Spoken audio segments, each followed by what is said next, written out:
வணக்கம். முதலில் இருந்தே இது ஒரு பிக்சட் கேம் மாதிரி. கிரிக்கெட் மேட்ச்ல பிக்சட் மேட்ச்னு சொல்வார்கள், மேட்ச் பிக்சிங். அது மாதிரி 7 கட்ட தேர்தல். 7 கட்டமும் மோடி அவர்களுக்கு பரப்புரைக்கு வசதியாக, அதிலும் தொகுதிகளை தேர்ந்தெடுத்து அந்த 7வது கட்டம் 6வது கட்டம் என்று போடுவது எல்லாமே மோடி வசதிக்கு தான்.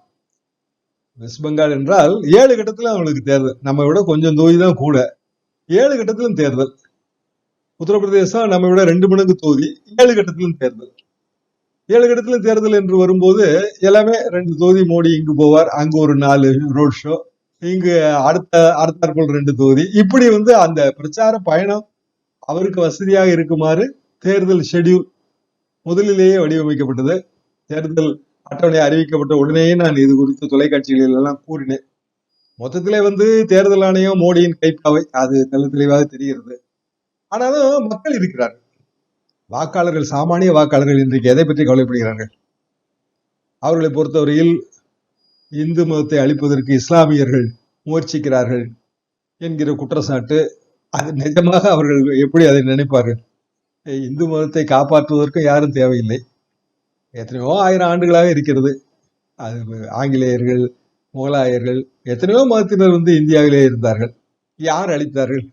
இன்னமும் இந்து மதம் இருக்கத்தான் செய்கிறது. இன்னொன்று, ஒரு மதத்தை பாதுகாப்பதற்கு யாருமே தேவையில்லை.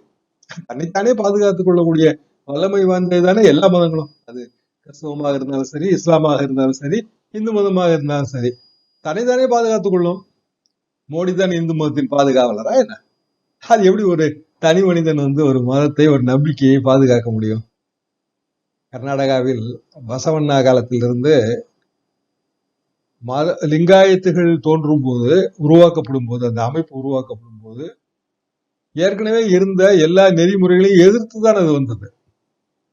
இன்னும் சொல்ல போனால் அவர்கள் நாங்கள் தனி மதம் என்றே சொல்லிவிட்டார்கள். நீங்க இந்துக்கள் என்று சொன்னாலும், சிவ வழிபாடு செய்தாலும் நாங்கள் தனி மதம், தனி மதத்துக்கான அங்கீகாரம் வேண்டும் என்று கேட்டு அது கொடுக்கப்பட்டு அது நீதிமன்றத்தால் நிராகரிக்கப்பட்டது. நான் எதற்காக சொல்கிறேன் என்றால், பெரும்பாலும் இந்துக்கள் வாழ்கின்ற ஒரு நாட்டிலே பல்வேறு நம்பிக்கைகள் இருக்கின்றன. பல்வேறு குழுக்களாக அவர்கள் இயங்குகிறார்கள். எல்லா சம்பிரதாயங்களும் வேறு வேறு.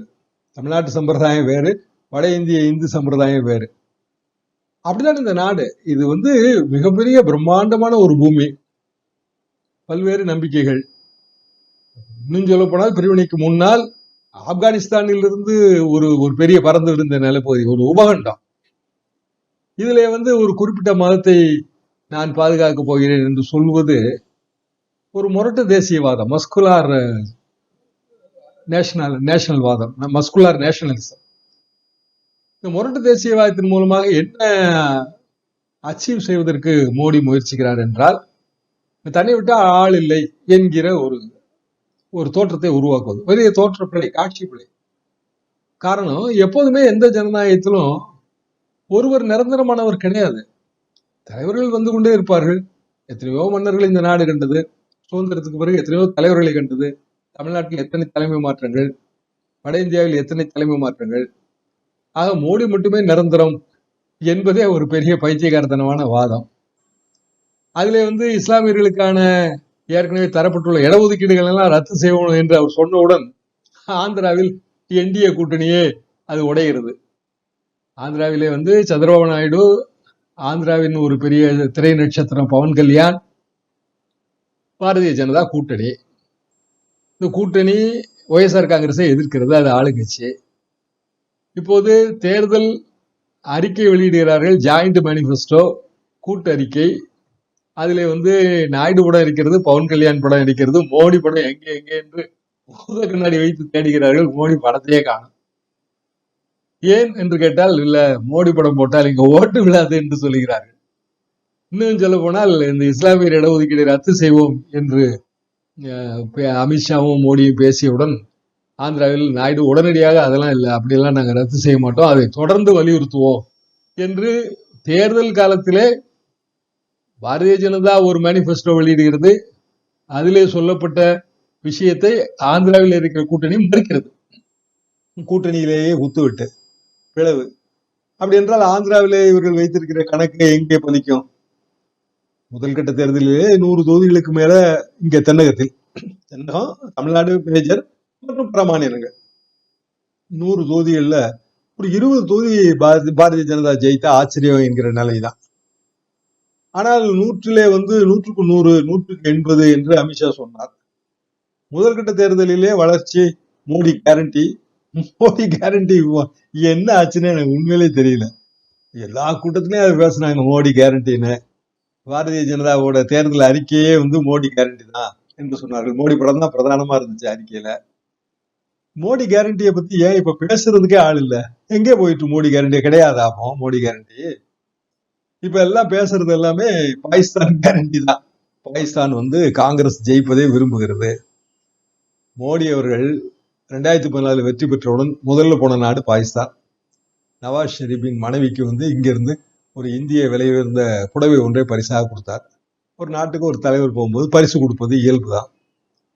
ஆனா பாகிஸ்தான் இந்தியா உறவை பார்த்தால் மொத்தம் 3 படையெடுப்புகள். லால் பகதூர் சாஸ்திரி எங்க காலேஜ் டேஸ், ஸ்கூல் டேஸோட எண்டு, காலேஜ் டேஸ் பிகினிங். இந்திய போராட்டத்துல எங்களுக்கு பெரிய வில்லன் பிரதமர் லால் பகதூர் சாஸ்திரி. ஆனா அடுத்த சில மாதங்களில் பாகிஸ்தான் படையெடுத்த போது அவர் கராச்சி வரைக்கும் உள்ளே போய் குண்டு மலையெல்லாம் பொழிந்து அந்த படையெடுப்பை தடுத்து நிறுத்தியவுடன் அவர் எங்களுக்கு ஹீரோ. பிறகு இந்திரா காந்தி அம்மா முக்தி வாகினி. முக்தி வாகினி என்பது விடுதலை படை. எங்கன்னா இன்றைய வங்கதேசம், அன்றைய கிழக்கு பாகிஸ்தான். மேற்கு பாகிஸ்தான் கிழக்கு பாகிஸ்தானை அடிமைப்படுத்தியது 70களில். அங்க நடந்த தேர்தலையே செல்லாதது மாதிரி ஆக்கியது ஷேக் முஜிபுர் ரஹ்மான், ஒப்பற்ற தலைவர்.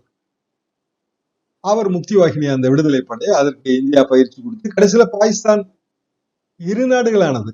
யார் காலத்துல? இந்திரா காந்தி காலத்துல. ஆனா வாஜ்பாய் காலத்துல என்னாச்சு? கந்தகார்ல விமான கடத்தல், தீவிரவாத கைதிகள் இங்கிருந்து ராணுவ விமானத்தில் கொண்டு போய் விடப்பட்டு அந்த நமது இந்தியர்களை மீட்டுக் கொண்டு வந்தார்கள். இது கந்தகார். கார்கில் ஊடுருவல் யார் காலத்துல இருந்தது? பிஜேபி ஆட்சி காலத்துல. இப்போ சமீபத்துல சீனா ஊடுருவிட்டு இருக்கிறது. பாகிஸ்தான் பிஓகேல பாகிஸ்தான் ஆக்குபைடு காஷ்மீர்ல ரோடு போட்டுட்டு இருக்கு. ரொம்ப நாளா போட்டுட்டு இருக்காங்க, வீடெல்லாம் கட்டிட்டு இருக்காங்க. இப்பதான் மினிஸ்ட்ரி ஆஃப் எக்ஸ்டர்னல் அஃபேர்ஸ் அதுக்கு சும்மா ஒரு கண்டனம் மாதிரி தெரிவித்திருக்கு. அதை தடுத்து நிறுத்த வேண்டாமா? அருணாச்சல பிரதேசத்துல பல இடங்களுக்கெல்லாம் சீன பெயர்களை சூட்டி வரைபடம் வெளியிட்டதே, அது குறித்து என்ன நடவடிக்கை மோடி அவர்கள் எடுத்தார்கள்? இப்படி பாகிஸ்தானோடு ரொம்ப நெருக்கம் பாராட்டியது ஒரு வகையில் பார்த்தால் பாரதிய ஜனதா அரசு தான். மோடி அவர்கள் அரசை சிலாகித்தது யாருன்னா நவாஸ் ஷெரீப். இங்க ஒரு பாகிஸ்தான் ஒரு எம்பி, அவர் மந்திரியா இருந்தவர். அவரு ராகுல் காந்தியோட கேம்பெயின் வீடியோ, வயநாட்டுல அவர் பேசின வீடியோவை தன்னோட ட்விட்டர் பேஜில் பகிர்ந்து தேர்தல் தீ எரிகிறது, ராகுல் காந்தி ஃபயர்ஸ் என்று அவர் போட்டிருந்தார். இதுதான் இதை வைத்து மோடி பேசுகிறார்.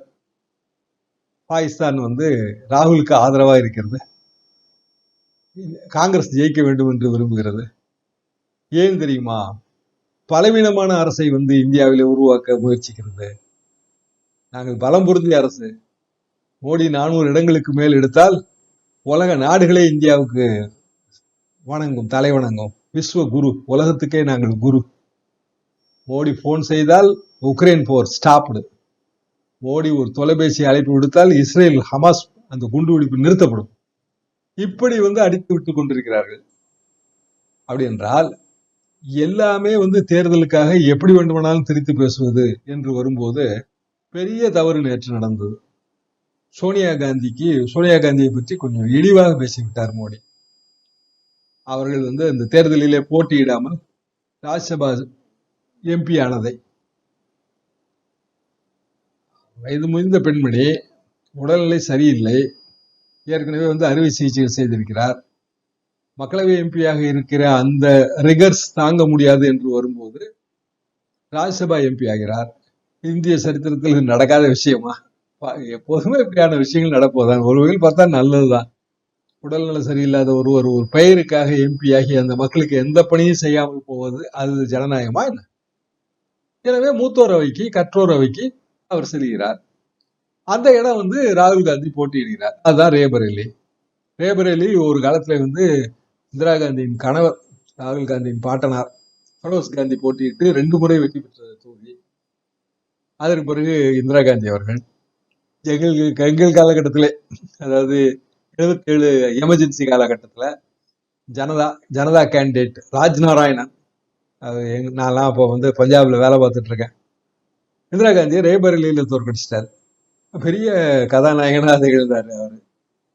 அப்போ எமர்ஜென்சி காலகட்டத்தில் சுப்பிரமணிய சாமி மாறு வேஷத்துல பார்லிமெண்ட்டுக்குள்ள போய் நோட்டீஸ் எல்லாம் போட்டு பார்லிமெண்ட்ல இரங்கல் தீர்மானம் வாசிக்கும் போது, இன்னொரு இரங்கல் தீர்மானம் நிலுவையில் இருக்கிறது என்று சொல்லி, என்ன இரங்கல் தீர்மானம் என்று கேட்கும்போது, ஜனநாயகம் செத்து விட்டது என்ற இரங்கல் தீர்மானம் என்று அவர் சொல்லி ஏகப்பட்ட பிரச்சனையாகி அவர் தப்பிச்சு போயிட்டாரு.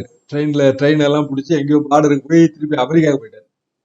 இதெல்லாம் பெரிய ஹீரோயிக்கான விஷயங்களாக அந்த காலகட்டத்தில் 76-77 பார்க்கப்பட்ட விஷயங்கள். அதே சுப்பிரமணிய சாமி இப்ப என்ன சொல்றாரு, மோடி மீண்டும் பிரதமரானால் நாட்டுக்கு பேரழிவு தான் ஏற்படும், அவர் தான் சொல்றாரு, அவங்க கட்சி தலைவர். ஆக அடிப்படையில 10 வருஷம் ஆட்சி, 10 வருஷம் ஆட்சியில நீங்க என்ன பண்ணீங்க? 2014 பல ப்ராமிஸ் கொடுத்தீங்க, 2019 பல ப்ராமிஸ் கொடுத்தீங்க, அதெல்லாம் என்னென்ன நிறைவேற்றிருக்கீங்க? இப்படி ஆக்கப்பூர்வமான விவாதங்கள் நடைபெற வேண்டிய ஒரு பிரச்சார மேடைய இஸ்லாமியர்கள் ஆதிக்கம் செலுத்த போகிறார்கள், அதிக குழந்தை பெற்றுக்கொண்டவர்களுக்கு சாதகமாக காங்கிரஸ் நடக்கிறது. அதிக குழந்தை எங்க தாத்தா கூட தான் 12 பிள்ளைங்க. ஒரு காலகட்டத்தில் அப்படித்தானே இருந்துச்சு. உங்களோட பணிக்கு நான் விவசாய அலுவலராக சேரும்போதுதான் குடும்ப கட்டுப்பாடு திட்டம்லாம் ரொம்ப தீவிரமாக அமல்படுத்தப்பட்டது. இப்ப படிப்படியாக அது நல்ல எல்லாருமே குடும்ப கட்டுப்பாட்டின் அவசியத்தை புரிந்து கொள்கிறார்கள். ஒரு குழந்தை 2 குழந்தைக்கு மேல கிடையாது. அப்படி இருக்கும்போது அதிக குழந்தைகள் பெற்றுக் கொள்பவர்கள், இந்த மாதிரியான வர்ணனைகள் ஒரு பிரதமருக்கு அழகா? அது போக பிரதமர் அவர் பேசும்போது எவ்வளவு தர இறங்கி பேசுறாருங்கிறதுக்கு உதாரணம், நீங்க 2 எருமை மாடு வச்சிருந்தீங்கன்னா ஒரு எருமை மாட்டை பிடுங்கி ஏத்த வீட்டுல இருக்கிற இஸ்லாமியருக்கு கொடுத்துருங்க காங்கிரஸ் அப்படின்றாரு. அது எப்படி சாத்தியம்? அரசாங்க வேலைகள் எல்லாம் இஸ்லாமியர்களுக்கு போயிடும். ராணுவத்துல இஸ்லாமியர்களுக்கு கோட்டா கொடுக்க போறாங்க. ராணுவத்துல எப்படி கொடுக்க முடியும்? ராணுவ அமைச்சரே சொல்றாரு. எதை நோக்கி இந்த தேர்தல் பிரச்சாரம் போய்கொண்டிருக்கிறது? எவ்வளவு இழிவான பிரச்சாரமாக இருக்கிறது. தேர்தல் வெற்றி என்பதற்காக ஒரு பிரதமரே இப்படி எல்லாம் திருச்சி மடைமாற்றி பேசுவது சரியா? வைக்கப்பட்ட வாதங்கள் என்ன? இடஒதுக்கீடு சம்பந்தமான உங்கள் நிலைப்பாடு என்ன? 50% இன்னைக்கு supreme court mandated ceiling Indira Sahni வழக்குல இருந்து. ஆனா பல மாநிலங்கள் அதை தாண்டி வந்துருச்சு. நம்ம மாநிலமே 69%. அப்போ சட்டபூர்வமாக அந்த 50% எடுக்கணும். காங்கிரஸ் மேனிபெஸ்டோ என்ன சொல்லுது? ஜாதிவாரி கணக்கெடுப்பு நடத்தி இவ்வளவு ஜாதிகள் நம்ம எண்ணிக்கையை அரைவு பண்ணி இந்த 50% சீலிங்க சட்டபூர்வமாக அகற்றுவோம். அது குறித்த பாரதிய ஜனதா நிலைப்பாடு என்ன? இதான கேள்வி. பதிலே இல்ல. ஏன்னா அவங்க ஏற்கனவே RSS எல்லாமே எப்போதுமே இந்து மதம்ங்கிறது ஒரே ஓட்டு வங்கி, அதை நீங்க ஜாதி ரீதியா பிரிக்க கூடாது, எனவே நாங்க இடஒதுக்கீடு என்பது ஏதாவது ஒரு காலகட்டத்தில் எடுக்கப்பட வேண்டிய கொள்கை, இப்படிதான் அவங்க தொடர்ந்து சொல்லிட்டு வராங்க. அது மோகன்ஜி பாகவத், அவருக்கு முன்னாடி அப்புறம் மன்மோகன் வைத்தியா, அவரு பெரிய ஐடியலாக், அதை ஒட்டிய பிஜேபியின் பல தலைவர்கள் கருத்துகள். இந்த இடத்துல எலெக்ஷன் டிபேட்ல இது பற்றிய உங்கள் சித்தாந்தம் என்ன, தெளிவுபடுத்துங்க, இதுதான் கேள்வி. அதுக்குள்ள பிரதமர் வரவே மாட்டேங்கிறாரு. நாங்க இடஒதுக்கீட்டுக்கு எதிரானவர்கள் அல்ல, இது ஒரு பாயிண்ட். ஆனா காங்கிரஸ் கட்சி இடஒதுக்கீட்டுக்கு எதிரானது, அப்படியே பிளேட்டை திருப்பி போடுறது. பட்டியலினத்த ஒரு கோட்டாவையும் ஆதிவாசிகள் கோட்டாவையும் எடுத்து இஸ்லாமியர்கள் கொடுத்துருவாங்க. எப்படி சாத்தியம்? அது கான்ஸ்டிடியூஷன் ஃப்ரேமர்ஸ் முதல்ல கான்ஸ்டிடியூஷன் வரும்போதே கொடுக்கப்பட்ட விஷயம் கான்ஸ்டிடியூஷன்ல இருக்கு. அதுக்கு பிறகு தமிழ்நாட்டுல 1921 வந்தது நம்மளோட முதல் இடஒதுக்கீட்டு கொள்கை. இன்னைக்கு தாங்க அதுக்கு இடஒதுக்கீடுங்கிற பேரை ரொம்ப பிரம்மாண்டமா வச்சிருக்கோம். அந்த காலத்துல வகுப்பு வாரி பிரதிநிதித்துவம் தான். 100 வருஷம் ஆக போகுது.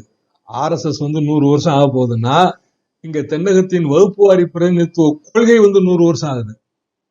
பிராமணர் அல்லாதோர், இந்தியன் கிறிஸ்டியன்ஸ், இஸ்லாமியர்கள், ஆங்கிலோ இந்தியன்ஸ், இப்படி சமுதாயத்தின் பல்வேறு பிரிவுகளுக்கு இடஒதுக்கீடு. எப்போ? 1921.